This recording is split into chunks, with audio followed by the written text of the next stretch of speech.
Il existe un moment dans la prière où l'âme se rapproche le plus de son Créateur, un instant où le monde s'efface, où les bruits se taisent, et où le cœur se dévoile entièrement. Ce moment, c'est le soujou, lorsque le front touche la terre, lorsque l'ego se brise et que l'âme s'abandonne, une porte invisible s'ouvre, celle où le destin peut être transformé. Beaucoup prient, mais peu comprennent la puissance du mot prononcé dans la prosternation. Car le prophète Muhammad, paix et bénédiction sur lui, a dit « Le serviteur est le plus proche de son Seigneur lorsqu'il est en prosternation, multipliez donc les invocations. » Sahih Muslim. Aujourd'hui, tu vas découvrir une parole simple, douce, mais capable de déplacer des barrières, d'éclaircir des chemins et d'adoucir les épreuves. Une parole qui, répétée en soujou, change les cœurs avant de changer les circonstances. Et avant de commencer, pose-toi une question essentielle. Combien de fois as-tu prié sans déposer ton fardeau réellement devant Allah, sans lui confier ce que personne d'autre ne peut porter pour toi? Ce script t'invite à vivre la prosternation non plus comme un geste, mais comme un rendez-vous où ton destin peut s'écrire autrement. Il existe un moment dans la prière où tu ne peux plus jouer un rôle, où les apparences ne servent plus à rien, où ton cœur devient plus vrai que ta voix. Ce moment, c'est le soujoud. Là, dans l'obscurité de la nuit ou dans le silence d'un simple coin de ta chambre, quelque chose s'effondre doucement en toi. Les barrières, les peurs, les réflexes de se montrer fort. Tu es seul avec Allah, et pourtant, c'est là que tu te sens le moins seul. La prosternation n'est pas seulement un geste physique, c'est une confession silencieuse, un appel intérieur, une reconnaissance profonde que tu n'as aucun pouvoir sans lui. C'est justement dans cet instant que la parole « Seigneur, accorde-moi le bien qui rectifie mon cœur et guide mon âme » prend toute sa force, car elle ne sort pas de tes lèvres, elle sort de tes profondeurs. Lorsque ton front touche la terre, tu touches en réalité la vérité la plus pure, celle de ta dépendance totale envers Allah. Et cette dépendance n'est pas une faiblesse, elle est la clé d'une force que le monde ne peut ni donner ni retirer. Allah dit dans le Coran « Et invoquez-moi, je vous répondrai ». Sourate Ghafir 60. Ce verset n'est pas seulement un rappel, c'est une porte ouverte. Une porte qui ne se ferme pas, une porte qui attend seulement que tu frappes. Et c'est souvent dans le soujoud que l'on frappe avec le plus de sincérité, parce que les yeux sont baissés, l'âme est humble, et le cœur est plus conscient que d'habitude de sa fragilité. Imagine un instant que tu puisses regarder ton propre cœur. Verrais-tu les fissures laissées par les déceptions, les marques des promesses non tenues, les cicatrices de ce que tu n'as jamais dit à personne? Le soujou est l'endroit où tu déposes tout cela, non pas pour fuir, mais pour demander à Allah de rectifier ce qui est tordu, d'adoucir ce qui est dur, d'éclaircir ce qui est obscur. L'invocation que tu prononces devient alors comme une lumière qui se dépose dans les zones les plus sombres de ton âme, là où toi-même tu n'as plus eu le courage de regarder. C'est ce qui s'est passé pour ce jeune homme qui avait tout perdu. Il ne restait rien de sa stabilité, ni travail, ni foyer, ni paix intérieure. Le genre de moment où tu sens que ta vie s'effrite entre tes mains. Il aurait pu s'effondrer, il aurait pu s'éloigner. Mais une nuit, il a choisi de s'approcher du seul refuge qui ne repousse jamais, Allah. Il raconte qu'en soujou, il a prononcé des paroles qu'il n'avait jamais osé dire à voix haute. « Oh Allah, ouvre-moi une porte que je ne vois pas encore. » Ce n'était pas une demande précise, ce n'était pas une liste d'attente, ce n'était pas une stratégie, c'était un cœur brisé qui demandait une lumière inconnue, et Allah lui a donné, pas immédiatement, pas selon son imagination, mais d'une manière qui a prouvé que la réponse divine n'est jamais lointaine. Quelques jours plus tard, une opportunité inespérée est arrivée. Elle n'a pas effacé son passé, mais elle lui a permis de reconstruire son avenir. Ce n'est pas la coïncidence, ce n'est pas le hasard. Le hasard n'a jamais réparé une vie. C'est la réponse d'Allah à une prosternation sincère. Demande-toi alors, depuis combien de temps portes-tu seul un fardeau que tu n'as jamais vraiment déposé en soujou? Depuis combien de temps demandes-tu sans réellement te rapprocher? Depuis quand répètes-tu des invocations sans laisser ton cœur les ressentir? Et surtout, Quand as-tu réellement confié ton avenir à Allah sans retenue, sans condition, sans peur du résultat? Car il y a une différence énorme entre demander et se confier. Demander, c'est formuler une requête. Se confier, c'est ouvrir son cœur et dire à Allah: Je ne comprends pas tout, mais je te fais confiance. Le soujou est précisément ce moment où la confiance dépasse la compréhension, où ton âme reconnaît que si Allah te guide, malgré tes erreurs, malgré tes retards, malgré tes doutes, alors tu trouveras toujours un chemin. Même dans la nuit la plus dense, il place une lumière devant ceux qui s'inclinent sincèrement. Alors répète cette parole en soujou, non pas mécaniquement, mais avec un cœur éveillé. Seigneur, accorde-moi le bien qui rectifie mon cœur et guide mon âme. Et observe comment Allah ne change pas seulement ce qui t'entoure, mais ce qui est en toi. Il y a des blessures que personne ne voit, des chagrins que même les sourires les plus larges ne parviennent pas à masquer, et des silences qui pèsent plus lourd que 1000 mots. Tu peux continuer ta journée, parler avec les gens, rire même, mais au fond, quelque chose en toi reste fissuré. Et tu sais pourquoi? Parce que certains fragments de ton âme ne peuvent être réparés que dans un seul endroit, la prosternation. Pas dans les discussions, pas dans les conseils, pas dans les distractions. Dans ce moment où la tête s'incline et où l'âme, elle, se relève. Allah dit dans le Coran: c'est en rappelant Allah que les cœurs trouvent la paix. Sourate Ar-Ra'd 28. Ce verset n'est pas une poésie spirituelle, c'est un diagnostic. Il te dit exactement pourquoi tu te sens parfois perdu, pourquoi certaines douleurs persistent, même lorsque tu as essayé tout le reste. La paix ne s'achète pas, elle ne s'offre pas, elle ne se force pas, elle descend. Et elle descend précisément là où le cœur s'abandonne le plus, dans le soujou. Lorsque tu prononces ces mots, purifie mon âme comme tu purifies les cœurs de tes serviteurs sincères, tu n'es pas en train de demander un simple apaisement. Tu demandes une reconstruction, une purification, le retour à un état que toi-même tu as peut-être oublié. C'est une demande qui dépasse les mots, parce qu'elle touche la partie la plus intime de ton être. Et c'est justement là que commence la réparation. Il existe une différence énorme entre essayer de guérir seul et déposer sa blessure devant Allah. Le monde te dira: sois fort, avance, oublie. Mais Allah, lui, ne te dit pas d'oublier. Il te dit: viens, viens avec ton chagrin, avec tes larmes, avec ton désarroi. Viens avec ce que tu caches depuis trop longtemps. Viens comme tu es, même si tu te sens brisé, parce qu'il sait que c'est à cet instant précis que la guérison commence réellement. Une femme endeuillée a vécu cette vérité de la manière la plus profonde. Après la mort de son père, elle racontait que tout ce qu'elle faisait devenait soudain étrangement silencieux. Les gens lui parlaient, mais leur voix semblait lointaine. On lui disait que le temps guérirait, mais le temps ne faisait que creuser l'absence. Elle priait comme elle l'avait toujours fait, mais elle disait qu'elle n'entendait plus son propre cœur. Ce genre de douleur peut détruire une personne si elle ne trouve pas l'endroit où la déposer. Puis un soir, alors que le monde dormait, elle a décidé de tenter une dernière chose. Elle s'est prosternée, non pas par habitude, mais parce qu'elle n'avait plus d'autre refuge. Elle a posé son front au sol avec une lourdeur qu'elle ne s'était jamais connue. Et dans ce silence absolu, elle a simplement dit: ô toi qui apaises les cœurs, apaise le mien. Rien de plus, rien de moins. Une phrase venue du fond de la douleur, du fond de sa vérité. Elle racontait que dès qu'elle l'a prononcée, un poids a semblé se dissiper, non pas totalement, mais suffisamment pour respirer à nouveau. Elle a décrit ce moment comme une douceur invisible, une chaleur qui descendait sur elle sans toucher sa peau, mais touchant directement son âme. Elle ne comprenait pas comment quelques mots, prononcés dans une pièce vide, pouvaient changer quelque chose d'aussi profond.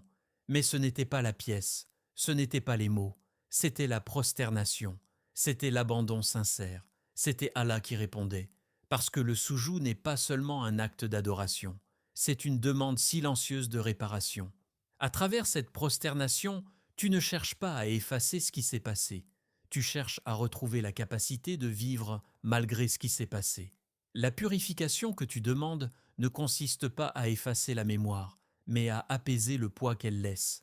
Alors pose-toi cette question avec honnêteté. Combien de douleurs portes-tu encore simplement parce que tu ne les as jamais vraiment déposées au sol? Combien de fois t'es-tu prosterné avec ton corps, mais sans déposer ton cœur? Combien de larmes se sont tues dans ton âme parce que tu n'as jamais laissé Allah les entendre dans ton soujout? Le monde t'a peut-être blessé, mais Allah peut te réparer.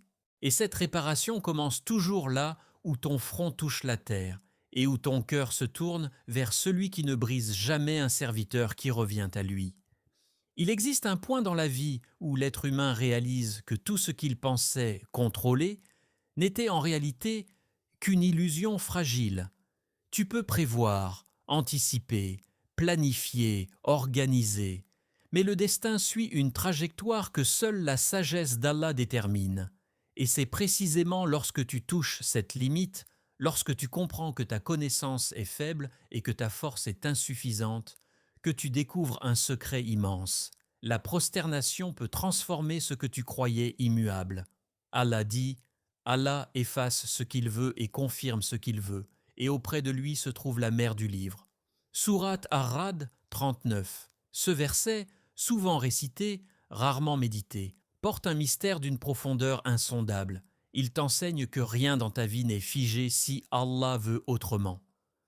Que les portes que tu crois scellées peuvent te ouvrir. Que les chemins qui te semblent sans issue peuvent s'éclairer. Que les pertes, les échecs, les retards, les déceptions peuvent se transformer en bénédictions inattendues lorsque la volonté divine les touche.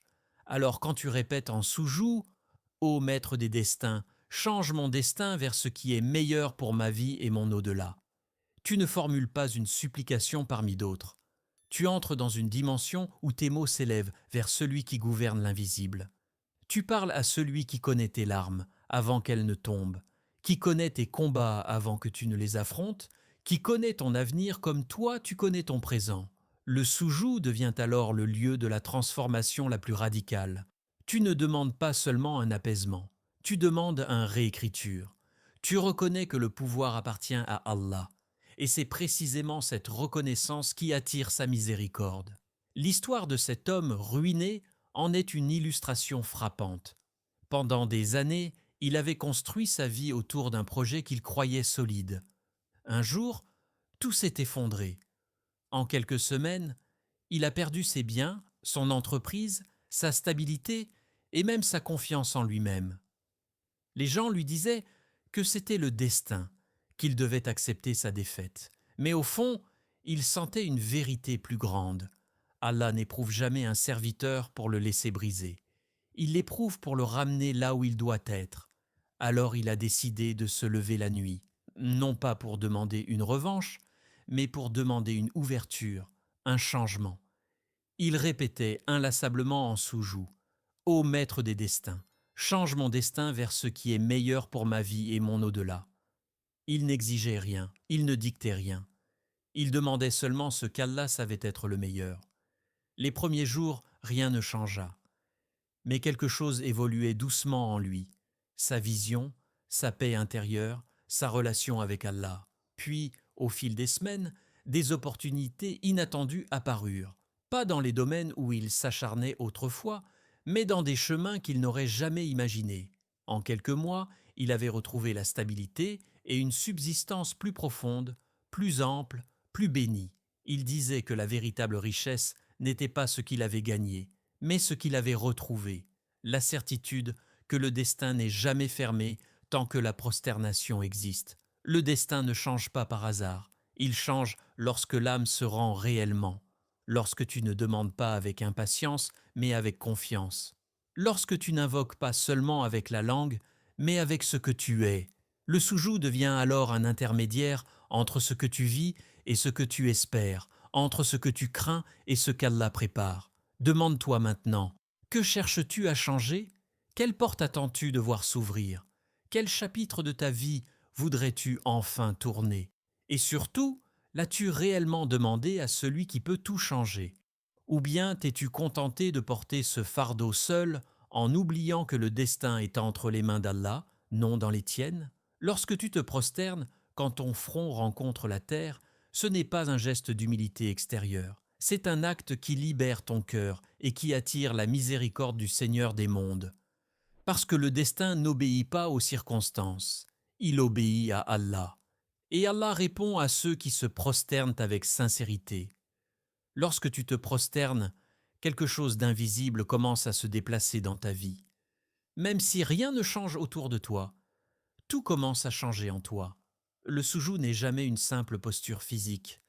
C'est un acte spirituel profond, un moment où ton cœur s'aligne avec la volonté d'Allah, où tes peurs se dissolvent, où ta vision se clarifie, où ton âme se purifie. C'est dans cette énada que se produit la transformation la plus puissante, celle que personne ne voit, mais que tout le monde finira par ressentir.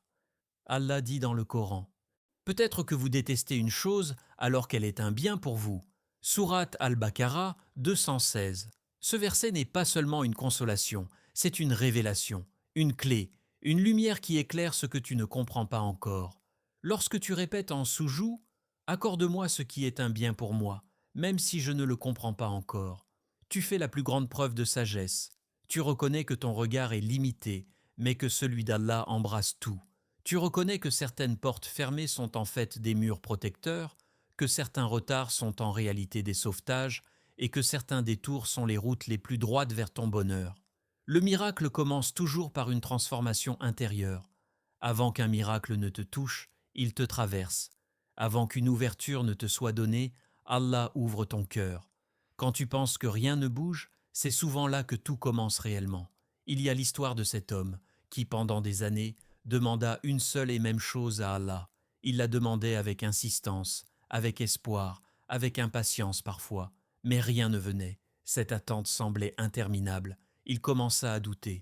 Pourquoi Allah ne m'accorde-t-il pas ce que je demande? Un jour, un savant lui dit: peut-être qu'Allah prépare ton cœur avant de te donner ce que tu demandes. Ces mots furent un déclic. Il comprit que la prière n'est pas seulement un moyen d'obtenir, c'est aussi un moyen de devenir plus patient, plus lucide, plus pur, plus connecté. Pendant des mois, il intensifia son soujou. Il pleurait parfois, non parce qu'il souffrait, mais parce qu'il ressentait qu'Allah travaillait quelque chose en lui.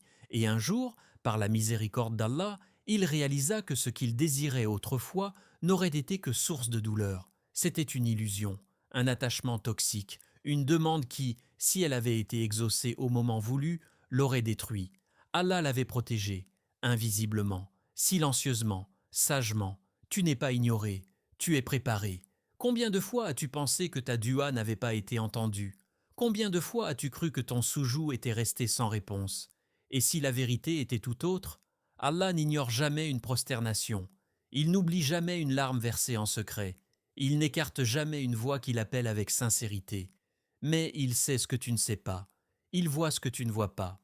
Il entend ce que ton cœur ne comprend pas encore. La transformation invisible, c'est lorsque ton âme devient prête pour ce qu'elle demande. C'est lorsque ton caractère se renforce. C'est lorsque tes intentions se purifient. C'est lorsque ton cœur se détache de ce qui te fait du mal et s'attache enfin à ce qui t'élève. Parfois, Allah te retient pour te protéger. Parfois, il tarde pour te purifier. Parfois, il te ferme une porte pour t'ouvrir une autoroute. Et si le retard était le début du cadeau? Pose-toi cette question sincèrement, avec profondeur. Et si ce que j'attends n'est pas encore arrivé parce qu'Allah me protège ou me prépare? Parce que la vérité, c'est que tu ne connais pas les coulisses de ta propre vie. Tu ne vois pas les dangers détournés, les pièges évités, les mauvaises personnes éloignées, les chemins obscurs que tu ne marches plus. Tu ne sais pas combien de fois Allah t'a dit non alors que ton âme aurait voulu courir vers quelque chose qui t'aurait brisé. Il se peut même que ce que tu attends avec impatience soit inférieur à ce qu'Allah veut te donner. Il se peut qu'il te prépare à recevoir plus, mieux, autrement.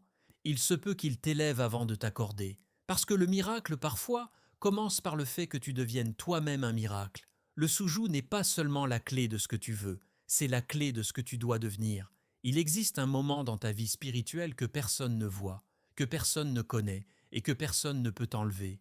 Le moment où ton front touche la terre. Cette terre, silencieuse et humble, porte le secret de ton cœur mieux que n'importe quel être humain. Elle entend ta voix brisée, elle recueille tes larmes invisibles, elle absorbe tes peurs, tes espoirs, tes regrets, et elle les garde pour le jour où tout sera dévoilé. Le prophète a dit que les endroits où l'homme se prosterne témoigneront pour lui.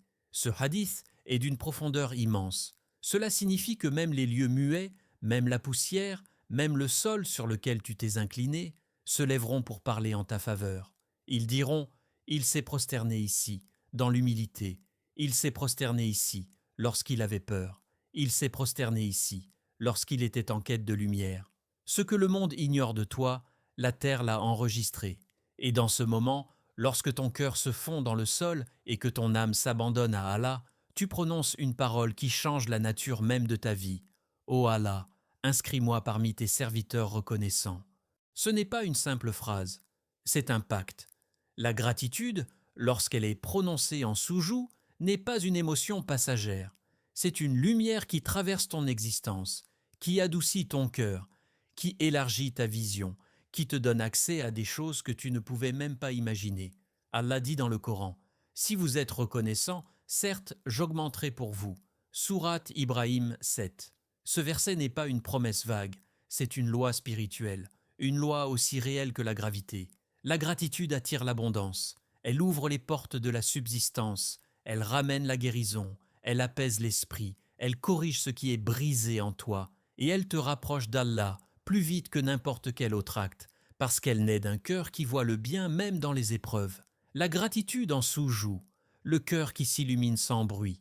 Il y avait une jeune femme qui répétait chaque nuit « Ô Allah, inscris-moi parmi tes serviteurs reconnaissants ». Elle racontait que rien ne changeait brutalement dans sa vie, pas de miracle spectaculaire, pas de transformation soudaine, mais quelque chose de beaucoup plus précieux se produisait, quelque chose que seuls ceux qui goûtent à la vraie proximité d'Allah peuvent comprendre. Elle disait « Je ne voyais pas ma vie changer, mais je voyais mon cœur changer. Je voyais mes pensées devenir plus lumineuses. Je voyais chaque épreuve devenir un signe. Je voyais chaque retard devenir une sagesse. Je voyais chaque difficulté se transformer en leçon. Et surtout, je sentais qu'Allah me guidait d'une manière que je ne comprenais pas encore. C'est cela, la vraie transformation. Ce n'est pas le monde extérieur qui se déplace pour toi. C'est ton âme qui s'aligne avec Allah. Et lorsque ton âme s'aligne, tout le reste finit par suivre. La gratitude en sous-joue est une lumière intérieure que personne ne peut éteindre. Ni un problème, ni une personne, ni un retard, ni une perte. C'est une lumière que tu portes jusqu'à ta tombe, une lumière qui t'accompagne dans ton jugement, une lumière qui témoigne que tu as reconnu les bienfaits d'Allah, même lorsque ta vie semblait dure, complexe ou incomprise. La terre se souviendra, Io, même si toi tu oublies. Pense à cela. Combien de fois t'es-tu prosterné en pensant que ce moment n'avait rien de spécial? Combien de fois as-tu touché le sol rapidement, distrait, sans réaliser que ce même sol te défendra un jour? Combien de fois as-tu versé une larme dans le secret, croyant qu'elle passerait inaperçue? Rien n'est perdu, rien n'est oublié, rien n'est insignifiant. Chaque prosternation est une trace, chaque trace est un témoignage, chaque témoignage est une protection. Le jour où les langues seront réduites au silence, où les paroles ne serviront plus d'excuses, la terre parlera. Elle dira ce que tu ne disais pas. Elle révélera ce que tu cachais. Elle portera tes secrets, mais seulement ceux qui te sauveront. Que diront les endroits où tu te prosternes? Alors pose-toi cette question, avec profondeur, avec vérité, avec conscience. Que diront les endroits où je me prosterne lorsque tout sera dévoilé? Diront-ils, il venait à Allah avec sincérité? Diront-ils, elle s'est accrochée à Allah quand tout s'éteignait autour d'elle? Diront-ils, son front était ici chaque nuit, demandant la guidance, la patience et la lumière? Ou diront-ils, il a fui la prosternation? Ce que tu laisses sur la terre aujourd'hui sera ce qui te défendra demain. Transforme chaque sous-joue en lumière éternelle. Le sous-joue n'est pas un geste ritualisé, c'est un refuge, un secret, un espace où le cœur rencontre son Créateur sans intermédiaire. Lorsque tu répètes dans cet état des paroles remplies de sincérité, tu n'es plus un simple croyant qui demande, tu deviens un serviteur qui se confie entièrement. Les invocations que tu fais dans la prosternation laissent une trace dans ton cœur avant de laisser une trace dans ta vie. Ce que tu demandes à Allah en ce moment précieux ne se perd jamais. Rappelle-toi cela. Le destin ne change pas parce que tu veux, mais parce que tu te soumets. Et ce geste, la prosternation, est la forme la plus pure de la soumission. Alors, lorsque tu prieras aujourd'hui, lorsque ton front touchera le sol, répète ces paroles, dépose tes peurs, tes souhaits, tes blessures, tes espoirs. Confie-lui tout. car Allah n'abandonne jamais celui qui s'abandonne à lui. Et demande-toi sincèrement, si ton destin pouvait changer ce soir, est-ce que tu serais prêt à poser ton cœur au sol pour le voir se transformer ?